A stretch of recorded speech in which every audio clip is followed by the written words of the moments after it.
రాష్ట్ర రాజకీయం మేడిగడ్డ చుట్టూ తిరుగుతోంది. కాళేశ్వరం ప్రాజెక్టు విషయంలో కాంగ్రెస్ సర్కార్ ప్రచారాన్ని తిప్పికొట్టేందుకు బీఆర్ఎస్ రెడీ అయ్యింది. దీనిలో భాగంగా చలో మేడిగడ్డ కార్యక్రమానికి బీఆర్ఎస్ వర్కింగ్ ప్రెసిడెంట్ కేటీఆర్ పిలుపు ఇచ్చారు. మార్చి 1న బీఆర్ఎస్ పార్టీ ప్రజా ప్రతినిధులతో కలిసి మేడిగడ్డకు వెళ్తున్నట్లు కేటీఆర్ చెప్పారు. కాళేశ్వరం ప్రాజెక్టులోని అన్ని బ్యారేజ్లు, రిజర్వాయర్లను బీఆర్ఎస్ బృందం సందర్శిస్తుందని చెప్పారు. కాళేశ్వరం ప్రాజెక్టు ప్రయోజనాలను ప్రజలకు వివరిస్తామన్నారు.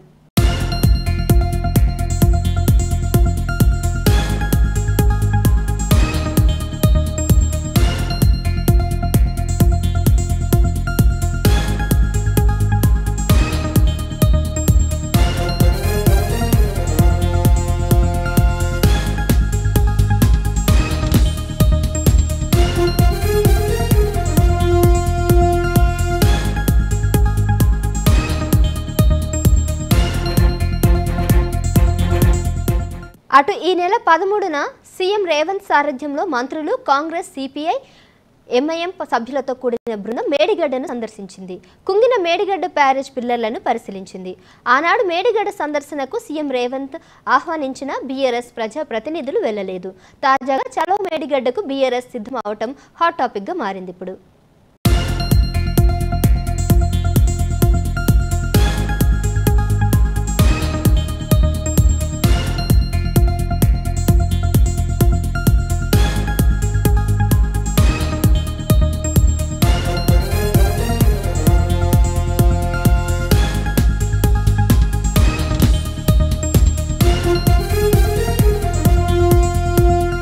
బ్రేకింగ్ కి సంబంధించి మరిన్ని వివరాలు మా ప్రతినిధి ప్రశాంత్ అందిస్తారు.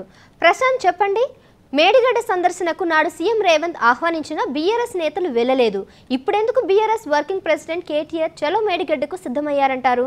ఎస్ సహస్ర, ఏదైతే ఇప్పుడు పార్లమెంట్ ఎన్నికలు ఇక దగ్గర పడతా ఉన్నాయి, దానికి తగ్గట్టుగానే ఇక ఏదైతే కాళేశ్వరం అత్యంత ప్రతిష్టాత్మకంగా గత ప్రభుత్వం నిర్మించిందో ఆ కాళేశ్వరంలో మేడిగడ్డ ప్రాజెక్ట్ సంబంధించి 2 పిల్లర్లు కుంగిపోయిన సందర్భం. ఆ కుంగిపోయిన చుట్టూ మేడిగడ్డ చుట్టే ఇప్పుడు రాష్ట్ర రాజకీయం అంతా కూడా తిరుగుతున్న సందర్భం కనబడతా ఉంది.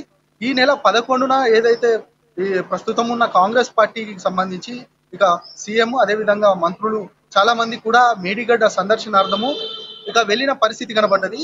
అక్కడ ఏదైతే ఆ కుంగిపోయిన పిల్లర్లను కూడా చూపించి గత ప్రభుత్వానికి సంబంధించిన నిర్లక్ష్యము, అదేవిధంగా 1,00,000 కోట్లతో ఈ యొక్క ప్రాజెక్ట్ ను కట్టడము, ఇక ఏదైతే ప్రపంచంలోనే అతిగా అంటే అంత పెద్ద ప్రాజెక్టు ఎవరు కూడా నిర్మించలేదు అని గత ప్రభుత్వంలో ఉన్న కేసీఆర్ సీఎం చెప్పిన సందర్భాన్ని మరొకసారి గుర్తు చేస్తూ ఏదైతే రేవంత్ రెడ్డి 1,00,000 కోట్లు పూర్తిగా నేలపాలయ్యాయి.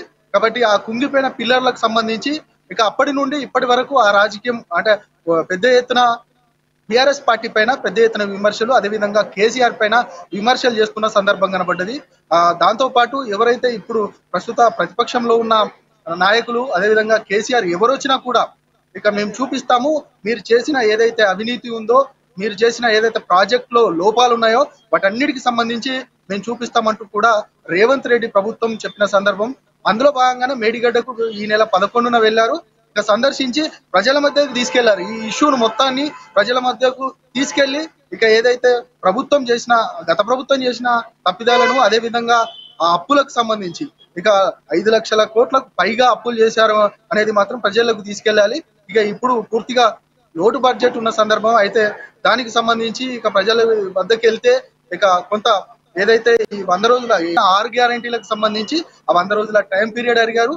ఇక ఏదైతే ఇప్పుడు ప్రస్తుతం మొత్తం రాజకీయం ఏదైతే బీఆర్ఎస్ పార్టీకి సంబంధించిన కాళేశ్వరం, అదేవిధంగా మేడిగడ్డ, సుందిల్లా, ఇక వాటన్నిటికి సంబంధించి అవినీతి లోపాలు వీటన్నిటికి సంబంధించి పూర్తిగా ప్రజలకు మధ్యకు తీసుకెళ్లే పరిస్థితి కనబడ్డది. అందులో భాగంగానే వీటిని తిప్పుకొట్టే ఖచ్చితంగా వీటిని తిప్పుకొట్టే భాగంగానే ఇక బీఆర్ఎస్ పార్టీ కూడా ఇక పూనుకుందనే చెప్పొచ్చు. ఇక కేటీఆర్ ప్రెస్ మీట్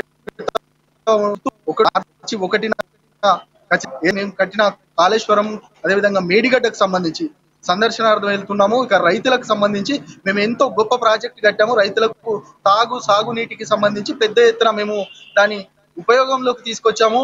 ఏదో ఒక 2 పిల్లర్లు ఎక్కడో దగ్గర కుంగిపోయినంత మాత్రాన పూర్తిగా ప్రాజెక్టే అవినీతిమయమైందంటూ ఎలా చెప్తారంటూ కూడా ఇక ఏదైతే కేటీఆర్ కూడా చెప్తున్న సందర్భం. మొత్తానికి ఒకవైపు అసెంబ్లీలో కూడా పవర్ పాయింట్ ప్రజెంటేషన్ ఇచ్చారు. ఏదైతే 1,00,000 కోట్ల అవినీతి జరిగింది కాళేశ్వరంలో అంటూ కాంగ్రెస్ పార్టీ చెప్తున్న సందర్భం. ఇదే విషయం పైన ఇక మేము అవినీతి చేయలేదు, దాదాపు ఆ కుంగిపోయిన దాన్ని ఖచ్చితంగా రైతుల కోసమైనా కూడా దాన్ని బాగు చేయాల్సిన బాధ్యత ఇప్పుడు ప్రభుత్వం పైన ఉంది. ఇక మేము కట్టిన ప్రాజెక్టుకు సంబంధించి ప్రజలకు తెలియాలి, ఇక ప్రజలకు వాస్తవాలు ఏంటో తెలియాలి అంటూ కూడా మరొక వైపు బీఆర్ఎస్ కూడా ఇక దాన్ని సందర్శించే ఆలోచనలో పడింది. దానికి సంబంధించి పూర్తిగా ఏదైతే ప్రస్తుతం ఉన్న ఎంపీలు, అదే విధంగా మాజీ మంత్రులు, ఇక ఎమ్మెల్యేలు సందర్శనార్థం తీసుకెళ్తాము. ఒకవేళ మీరు రావాల్సి ఉంటే, ఒకవేళ ఇప్పుడున్న ప్రస్తుత మంత్రులను కూడా మేము స్వాగతిస్తున్నామంటూ కూడా ఇటు బీఆర్ఎస్ చెప్తా ఉంది. అటు కాంగ్రెస్ అవినీతి జరిగిందంటుంది, ఇటు బీఆర్ఎస్ పార్టీకి సంబంధించి మేము అభివృద్ధి చేసామంటున్నాం. మొత్తానికైతే ఈ రెండు ఏదైతే మొత్తం రాజకీయం అంతా కూడా ఇటు మేడిగడ్డ చుట్టే తిరుగుతున్న సందర్భం కనబడతా ఉంది. మరొక వైపు పార్లమెంట్ ఎన్నికలు వస్తున్న నేపథ్యంలో ఇక ఈ రెండు పార్టీలు ప్రధానంగా మేడిగడ్డ అనే రాజకీయ అస్త్రంగా మార్చుకుంటున్న సందర్భం కనబడతా ఉంది. సహస్ర రైట్. అయితే మేడిగడ్డ బ్యారేజ్ పిల్లర్లు కుంగిన విషయంపై కాంగ్రెస్ పదే ప్రచారం చేస్తుంది. దీనివల్ల తమకు రాజకీయంగా నష్టం జరుగుతుందని బీఆర్ఎస్ హైకమాండ్ భావిస్తుందా ప్రశాంత్? ఎస్, ఇక ఏదైతే ఇప్పుడు కాంగ్రెస్ పార్టీ ఈ నెల 11న ఇక మేడిగడ్డకు సందర్శనకు పిలుపునిచ్చిన నేపథ్యంలో ఇక టిఆర్ఎస్ పార్టీ కొంత దూరంగా ఉన్న సందర్భం. ఇక ఆల్రెడీ జరిగిపోయిన దాని గురించి మేము చూపించదలుచుకోలేదు, మేము రాలేదు అనుకుంటున్నాం. దాంతో పాటు ఇప్పుడు వీళ్ళు వెళ్తున్న దానికి మాత్రం పూర్తిగా ప్రభుత్వం ఏ విధంగా స్పందిస్తుంది అనే దానిపైన ఒక క్వశ్చన్ మార్క్ గా మారింది. ఇక ఏదైతే ఖచ్చితంగా వీరు అడ్డుకుంటే ఏ విధంగా వీరు ఖచ్చితంగా ఈ ప్రోగ్రామ్ ని చేయబోతున్నారు, ఒకవేళ ప్రభుత్వం అడ్డుకుంటుందా లేదు, ఇక ఖచ్చితంగా అడ్డుకునే ఆలోచన లేదు, ఖచ్చితంగా వీరు వెళ్ళి సందర్శిస్తారా, వీటన్నిటికి సంబంధించి ఇక న్యాయపరంగానే మేము ముందుకు వెళ్తామంటూ కూడా టిఆర్ఎస్ పార్టీ చెప్తా ఉంది. అదే విధంగా ఇక కాంగ్రెస్ పార్టీ కూడా ఆలోచిస్తున్నట్టు తెలుస్తా ఉంది. ఒకవేళ వీరిని అడ్డుకోకపోవడం వల్లే జరిగే నష్టం ఏంటి, అడ్డుకుంటే నష్టం ఏంటి అంటూ కూడా కాంగ్రెస్ పార్టీ కూడా ఆలోచిస్తున్నట్టు తెలుస్తా ఉంది. మొత్తానికైతే రాజకీయం అంతా కూడా పూర్తిగా మేడిగడ్డ వైపే జరుగుతున్న సందర్భం కనబడతా ఉంది. సహస్ర